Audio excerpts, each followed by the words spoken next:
Up pretty good here, this little panel on the legacy, because what happened was for a long time after all the demolition was done, 600 buildings by 1971, other than a couple things like the city hall and a little bit of housing, really it all was just a lot of empty space, as you can see.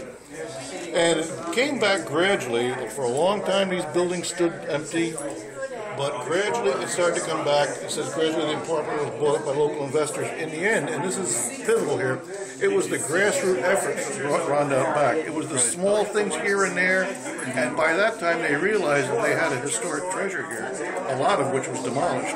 So what was left, when it was rebuilt in in many ways like what used to be here. And so gradually there was a homogeneous feel that came back with the way they did things. But it's really... This was all back in the 80s? This was back like in the 70s. This is back in the 70s. And it wasn't really until the 80s that they started to rebuild these buildings and make them into nice shops and stuff. I can remember when these buildings were abandoned for years. I mean, many of the old things in Rondout were abandoned for a long, long time. This is in the back of the...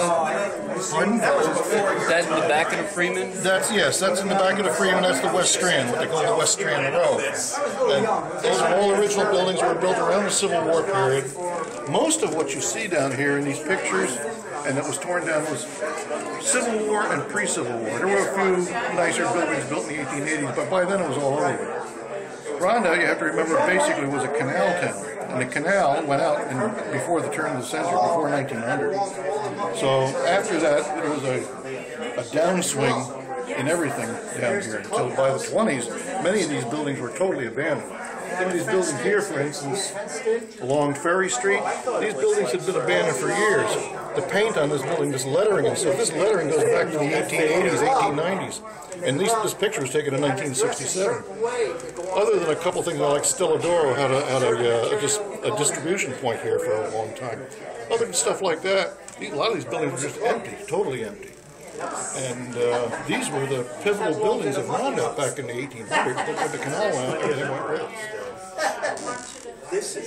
Over here, this particular building here was the Cornell building, which was probably the most important building in town because this was the nerve center for most of the industries, the steamboats, railroads, bluestone industry, all radiated out of this building.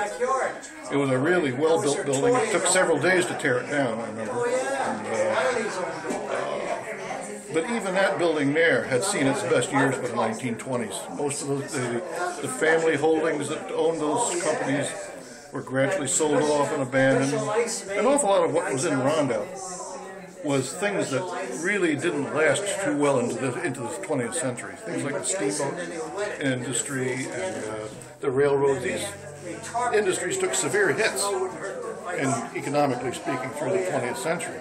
So that by World War II, it was almost a thing of the past. Everything was like semi-abandoned down here. A typical example of some of these buildings over here. I mean, this was the old Rondout Opera House. I don't think there was anything in that building as a business from the 1920s on. It just was abandoned. They used to store lumber in there. Myron's did. So it really had taken quite a fall.